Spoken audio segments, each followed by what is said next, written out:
Hello, this is part 2 of my explanation of my cover paintings, cover artworks, which are shown in the work which I'm publishing soon, which is called Place, which is the collected works, complete works. So we just talked about Irving Fletcher, the marketeer, and his poem, The Value of a Smile. And I only wrote 6 poems for Smiles, and I would say it isn't finished, but I may sort of conclude that it is done and dusted and it was just 6 poems. Or I may actually go back to writing poetry, which I haven't done for a long time, and finish it off. Haven't really decided yet. So Muscovy Commotion is next, and the front cover. This was a pen and ink sketch, which, as I said, in Lund and Muscovy Commotion, I did pen and ink sketches for each poem at each location, or for most of them. And the one on the cover here is a church as viewed through an archway. And I can't tell you what church it is, but if you happen to know or recognise it, then please let me know in the comments or in any way you can. It was at the top of a hill. It must be in or very near Moscow. I would say in Moscow. And when we visited it, it was snowing relentlessly, so it was clearly winter. And it was just absolutely beautiful, right on the top of a hill, which we walked up to, I think. And just a fantastic experience to see it. And I tried to capture it in pen and ink as best I could, even though I'm not a great artist.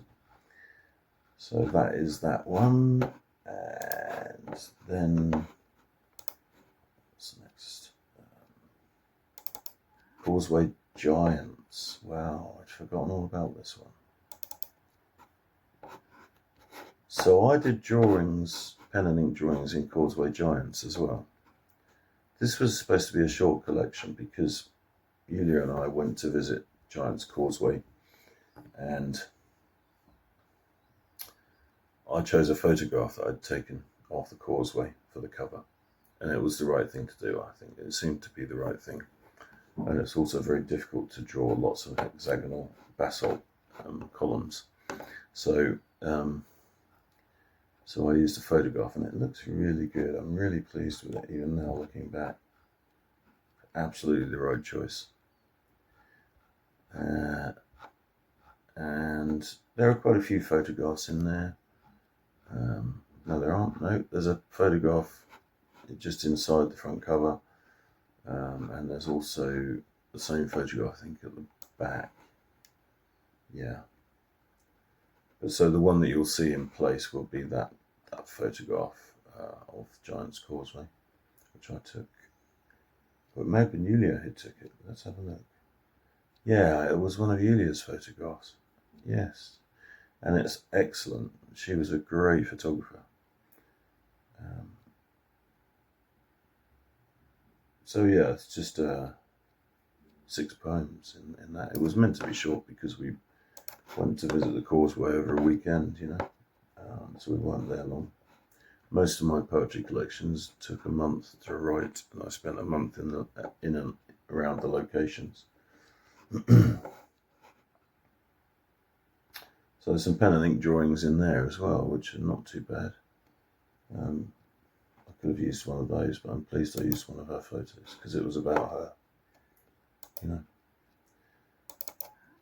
Lund. And Lund was a bit of a departure in terms of the front cover because for some reason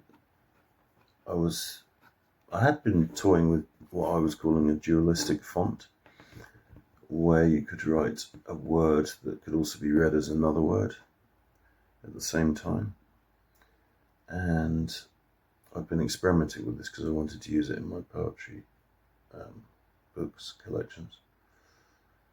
So I think that's where the idea for the Lund cover came from, and it's basically just a sort of rather poor man's graphic design of the word Lond, made to be a sort of emblem logo type thing. Just the letters LOND in different sizes, crossed over each other. So nothing really major to speak about there. It's not something I've ever done before, really. Graphic design, not something I'd say I was good at. But I wanted to, I think I was also thinking about Prince, the singer and guitarist, and how he'd turned himself into a logo. Yeah, rather than he changed his name from being Prince to being a symbol. That was it. He turned himself into a symbol. So I was thinking about the symbology of London, and I wanted to try to turn London into a sort of symbol. So yeah, that's where I was going with that. Now I remember. So Caryatid Hearts, which was all about the time that I was living in north of Camden, Stills Village, which is next to Primrose Hill. And this was, I never formatted this into I wrote this while I was in Havant, living at my mother's place temporarily, and I've never formatted this into a collection. I've just got a document with all the poems typed up in it. So there's no cover for that. I wonder what I would use as the cover. Caryatid Hearts. I'd be tempted to use an angel maybe, or a group of female angels. That would probably sum up the collection best.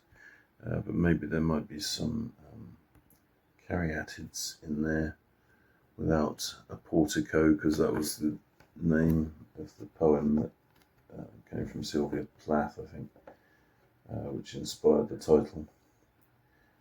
Was it three caryatids without a portico, I think it was called. So yeah, no cover for that as yet. Then we've got one, next collection is called Harman Funter, and the folder is empty, so there's no collection called Harman Funter. It's obviously one that I intended to start and didn't complete. Then I've got another folder of smiles, so that's very strange, isn't it? 1, 2, 3, 4, 5. Yeah, 5. I think that's the same as the other Smiles collection, it's just in a different folder. Coast was the next poetry collection that I was trying to write. I think at this stage I was struggling a bit with my health, and I think I was not finding it very easy to write full collections of poetry. So 1, 2, 3, 4, 5, 6. Only 6 poems there as well, and no cover from what I can see, no cover art. So that hadn't been chosen, so I may choose something for that when I publish Place. Godsport, which stands for Gosport, which is a place on the south coast near Portsmouth, where I lived very briefly. There's only a handful of poems in there because I didn't live in Gosport for very long. It was about a month and a half before I had to flee for my life. And there's no front cover for that either. So this is obviously a bit of a trend in this period where my life was a bit turbulent and my health wasn't great. No idea what I would use for a front cover, but I'm sure I would think of something. And again, the next one's called Here. Quite a few poems in that one. 28 pages, so looks like 27 or so poems, but no front cover again. And the next one is called And Now. So these followed on from each other. So Here, the next one is called And Now, and the next collection is called And Then. And again, no cover. part of the reason for not having a cover on these is because I had never got to the stage of formatting them into a book, which I had done for the others, ready to be published, but never published. And the other thing is that I wasn't really painting or drawing then. I mean, I never really drew much. I only really drew pen and ink for those poetry collections, specifically for them, because I thought it'd be a nice thing to do. In the book, it would look more beautiful having little drawings. So those are the main reasons why there are no artworks for these. So I might just leave them blank artworks, front covers in place. I'm not sure yet. I don't want to go through and fabricate something, for the sense of completeness of something I wrote 15 years ago. I just think it would probably be better to leave it as it is and not try to do that. And then I've got one called Uncollected. So I think this was actually poems that I'd never put into a collection for various reasons. And there's probably, how many pages? 13 pages, and there's no front sheet, so there's 12, 11, looks like about 10 poems, maybe less. Where are we now? I think that might be all of my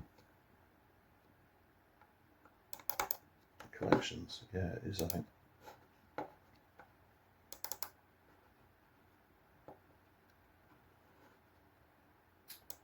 I did once, that's interesting, I did start writing a poetry book called Little Poems for Big Hearts.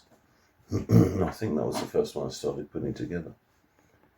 But I think that turned into 33. So I'm just going to have a look at this because I found a PowerPoint publisher. Not a PowerPoint, a publisher. Write-up of those poems.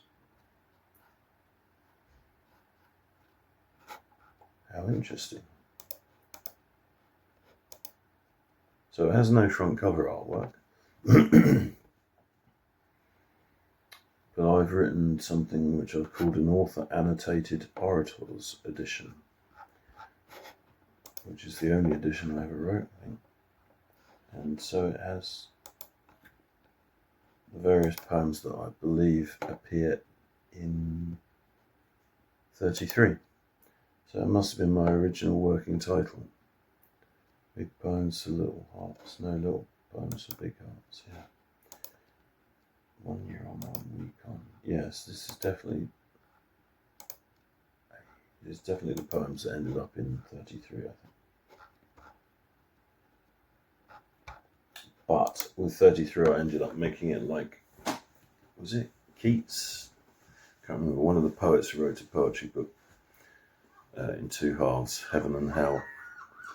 It wasn't Keats, I don't think. And that's where I got the idea to make 33 half and half.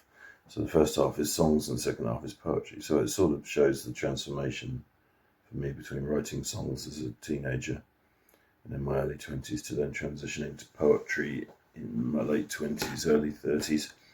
And there's only probably one or two maybe very early poems in here that I wrote. I think the one I've just seen was called My Loss,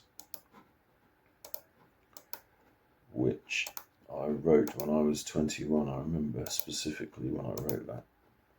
I wasn't doing a lot of poetry writing then, but that one sprung out of my, I can't find it, but it is there, of my desire to, or my emotional reaction to my very brief relationship with Izzy, Spanish woman. And